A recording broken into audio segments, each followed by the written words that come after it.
Ikhwan akhwat yang dimakan Allah Subhanahu wa taala, tabarok kita fadilul syuhur yang ditulis oleh guru kita.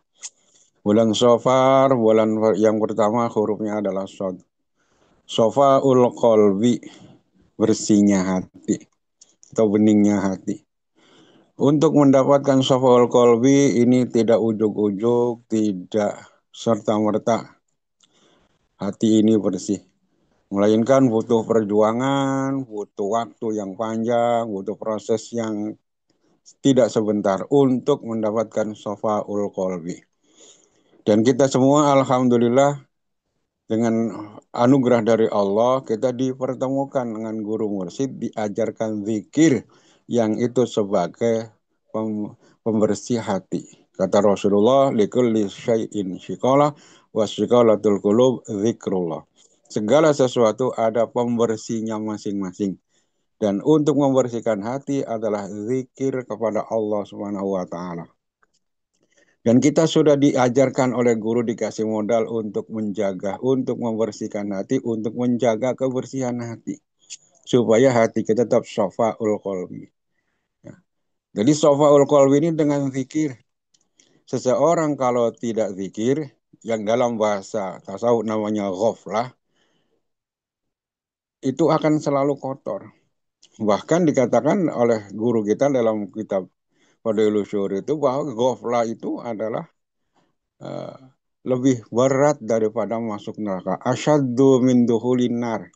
Jadi orang lupa itu ada lebih berat, lebih bahaya daripada masuk neraka. Kenapa? Karena orang masuk neraka sendirian. Sendiri dia masuk neraka. Tapi kalau orang ghaflah, ya, ini bisa menular ke orang lain. Seorang yang ghaflah, yang lupa kepada Allah, ini bisa menyebabkan orang-orang yang ada di sekitarnya, keluarganya, teman-temannya, ini akan menjadi ghaflah. Maka kita ini oleh guru kita, jangan sampai wala takun minal ghafilin, jangan termasuk orang yang lupa, jangan juga jangan bergaul dengan orang yang lupa.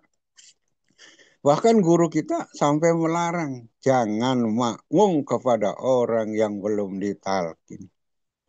Karena orang yang belum ditalkin udah pasti ghaflah, hatinya lupa kepada Allah. Ya. Jadi kita makmum kepada orang yang ghaflah, kita akan ke bawah ghaflah. Tidak bisa dipungkiri. Ya.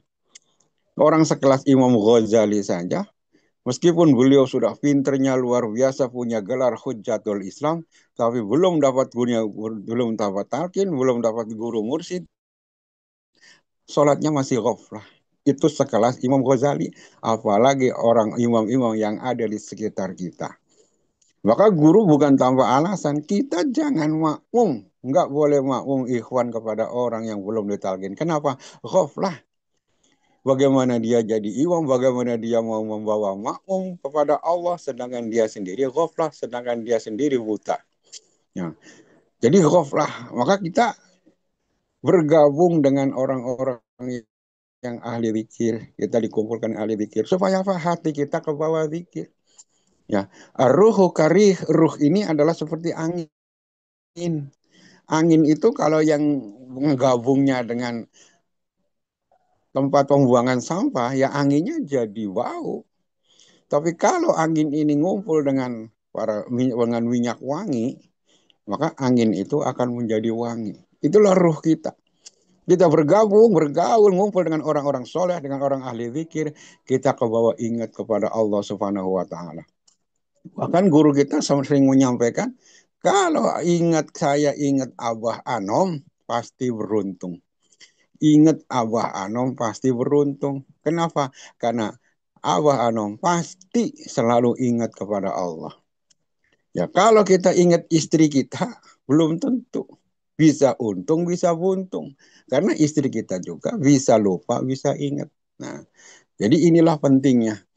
Jadi sampai mengatakan asyaddu min dukhulin nar, bahwa orang ghafla itu lebih berat, lebih bahaya daripada masuk neraka. Masuk neraka sendirian, sedangkan orang ghafla ini bisa nular kemana-mana. Nah, dan disampaikan oleh guru kita bahwa ghafla ini adalah turisul qalba, turisul qaswata al qaswata al qalbi. Bahwa orang lupa ini, orang yang nggak zikir, yang belum ditalkin zikir, itu menyebabkan hatinya keras. Jadi hatinya keras, orang kalau nggak zikir hatinya, kalau nggak ada zikir, ya ghaflah, lupa kepada Allah, ini menyebabkan hatinya lupa, ya, menyebabkan hatinya keras. Dan tegas dalam Al-Quran ini orang yang hatinya keras ini bahaya. Sampai dikatakan wail. Ya, dalam Al-Quran itu kan ada fawailul lil musallin, wailul lil musallin. Ya, alladzina hum an salatihim sahun. Wail, celaka. Celaka siapa? Fawailul lil musallin, orang yang salat. An salatihim sahun, orang yang salatnya lupa, sahun lalai lupa, tidak ada ingat kepada Allah Subhanahu wa taala. Orang lagi sholat aja kalau dia lupa, bahaya. Ya, fawailul lil musallin alladzina hum an sholatihim sahun. Jadi, jadi kalau sholat nggak ada zikirnya, wail, celaka. Nah, kalau Ibnu Abbas menjelaskan dalam satu tafsirnya, dalam tafsir Ibnu Abbas dijelaskan fawailul itu adalah aywadun min jahannam wa huwa maskanu man yu'akhiru sholata an waktiha. Kalau Ibnu Abbas itu menjelaskan dalam tafsirnya bahwa wail itu adalah satu jurang yang ada di neraka jahanam. Jurang khusus, tempat khusus yang ada di neraka jahanam. Kata Yunus, wa huwa maskanu man yu'akhiru sholata an waktiha. Yaitu tempatnya orang, wadin ini tempatnya orang yang selalu mengakhirkan sholat.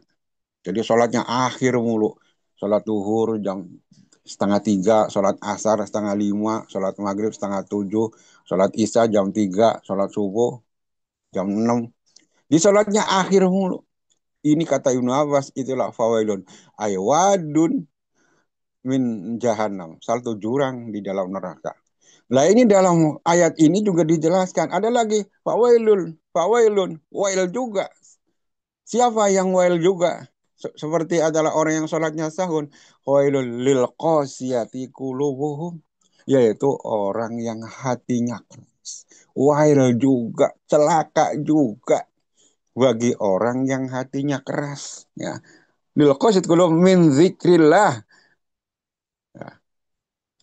Keras tidak mau jauh dari zikir kepada Allah. Ulaika fi dhalalim mubin. Mereka adalah dalam kesesatan yang nyata. Ini dicela oleh Allah yang ghaflah ini. Ya. Yang ghaflah ini ya disamakan dengan orang yang sholatnya sahun. Khailul musallin alladzina hum sholatihim sahun. Ini juga fawailun lil qasyati qulubuhum min dzikrillah. Celaka juga orang yang hatinya lupa zikir kepada Allah Subhanahu wa taala. Nah, inilah pentingnya talqin zikir. Inilah perlunya kita diajarin zikir, ditangkin zikir oleh seorang guru musik. Supaya apa? Supaya hati kita nggak keras. Ya. Apa sih tandanya orang yang hatinya keras itu? Apa tandanya, cirinya orang yang hatinya keras? Yang pertama, orang yang hatinya keras itu tandanya adalah males ibadah. Ibadahnya males. Ya. Sholat, tapi males. Ya. Ini ciri orang munafik kalau males itu. Jadi orang munafik juga sholat, tapi sholatnya ya itu. Idza qamu ila sholati qamu kusala, males-malesan. Ya orang munafik, ciri orang munafik itu diantaranya adalah wa idza qamu ila sholati qamu kusala. Kalau dia mengerjakan sholat, ya males-malesan. Duhur, jam 2 setengah 3 asar, setengah 5 jam 5 baru sholat asar. Itu namanya males. Maka guru kita mengajarkan, mendidik kita semua para ikhwan, selalu sholat di awal waktu. Sebelum waktu kita sudah punya wudhu. Syukur-syukur kita 10 menit sebelum waktu kita sudah di atas sajadah. Itu didikan guru kita. Ya. Supaya apa? Supaya kita terbebas dari munafik. Supaya hati kita nggak keras. Ya. Ditanda orang keras hatinya itu males ibadahnya. Maka kita juga mesti hati-hati. Ya namanya ikhwan kan kadang-kadang ya kita sendiri lah. Kadang-kadang kalau lagi rajin ya rajin, manakib nyampe kemana-mana. Kalau lagi mogok ya luar biasa mogoknya tuh nggak mau gerak sama sekali. Jangankan manakib yang jauh, yang deket aja nggak mau. Jangankan yang pakai ongkos, yang nggak pakai ongkos kayak manakib online juga nggak mau. Itu kalau lagi males ya kita itu begitu. Hati-hati. Kalau kita ini lagi malas banget, ini nggak mau, ini malas, ini sholat malam lagi malas, jamaah malas, zikir malas, maka hati-hati itu tanda orang yang hatinya keras. Dan guru kita mengajarkan, seorang ikhwan yang malas ini berarti udah pasti zikir jaharnya kurang. Kurang zikir jaharnya. Kalau orang zikir jaharnya full, zikir jaharnya bahkan lebih, yakin itu dia akan selalu semangat ibadah kepada Allah Subhanahu wa taala. Maka digenjot. La ilallah, la ilaha illallah. Bukan saja 165, 561. Bukan saja 561, 2025. Ya, 2025. Ini. Ini supaya apa? Supaya kita bangkit lagi. Ya, zikir jahar ini dibanyakin biar kita semangat ibadahnya. Tanda orang yang hatinya keras, ibadahnya males. Hati-hati. Yang kedua, tanda orang yang hatinya keras itu adalah tidak mau memaafkan, tidak mau minta maaf, dan tidak mau memaafkan. Ini ya, setiap kita ini adalah makhluk sosial. Kita punya saudara, kita punya teman, kita punya tetangga. Ya, diakui atau tidak, sadar atau tidak, kita pasti punya kesalahan. Ya, mungkin kita nggak ngerasa salah, tapi bagi orang lain, wah, kita mungkin begini, begini, begini. Pasti kita. Dan seorang yang hatinya tidak keras, hatinya lembut, efek zikir kepada Allah, dia akan selalu minta maaf. Ya, jangankan jelas-jelas salah. Kita mungkin nggak salah juga kalau ada sama-sama minta maaf. Dan kalau ada orang minta maaf, harus memaafkan. Tidak boleh ada bahasa tiada maaf bagimu. Sakit hati ini, biar saya bawa ke liang kubur. Bawa sono. Ya, harus memaafkan. Ini kalau kita pengen dapatkan maaf dari Allah, ampunan Allah, syarat utamanya adalah kita memaafkan kesalahan orang lain. Seberat apapun kesalahan itu. Ya, ya. Semua orang lain mungkin saudara, keluarga, teman, mungkin pernah menyakiti kita. Mungkin pernah membuat kita tersinggung, membuat kita tidak nyaman. Tapi kita kalau pandang lebih jauh, mereka bersikap begitu itu adalah kehendak Allah. Mereka ujian buat kita, kita disentimenin, kita didolimin mungkin. Itu adalah Allah yang menggerakkan untuk menguji kita. Kita ini pemaaf atau bukan? Kalau orang hatinya lembut, kalau orang hatinya bersih, pasti akan selalu memaafkan orang lain. Nah, tapi kalau orang hatinya keras ya begitu. Musuhan lama banget nggak segur sapa. Kadang-kadang ketemu di satu majelis melengos nggak mau salaman. Ini orang hatinya keras. Ya. Yang ketiga, orang yang hatinya keras itu tandanya adalah tidak tersentuh mendengar ayat-ayat Allah. Ya, mendengar ayat Allah, mendengar orang azan, mendengar orang ngaji, mendengar orang nggak ada sentuhan, nggak ada tersentuh hatinya. Ini bahaya orang yang hatinya keras. Padahal dalam Al-Quran dijelaskan inna wal innalladzina idza dzukirallahu wajilat qulubuhum wa idza tuliyat alaihim ayatu zadathum imana. Allah jelaskan dalam Al-Quran bahwa orang mukmin itu adalah apabila didengarkan disebut nama Allah hatinya bergetar. Wajilat qulubuhum hatinya bergetar. Wa idza tuliyat alaihim ayatu zadathum imana. Kalau dibacakan ayat-ayat Allah, baik ayat kauliyah atau kauniyah, zadathum imana, imannya bertambah. Nah, ini kalau orang hatinya lembut, hatinya bersih. Tapi kalau orang hatinya keras, nggak ngaruh. Ada orang azan cuek aja, ada orang zikir cuek aja, keras. Tidak ada sentuhan dalam hatinya, mati udah hatinya. Ini bahaya, ya. Tidak tersentuh dengan mendengar ayat-ayat Allah.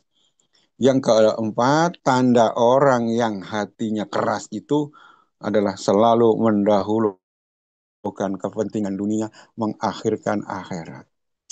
Ya, dunia mulu yang dipentingin, ya. Akhirat dibelakangin. Padahal dalam Al-Quran itu sering kita dengar. Dalam Al-Quran itu walal akhiratu khairul laka minal ula.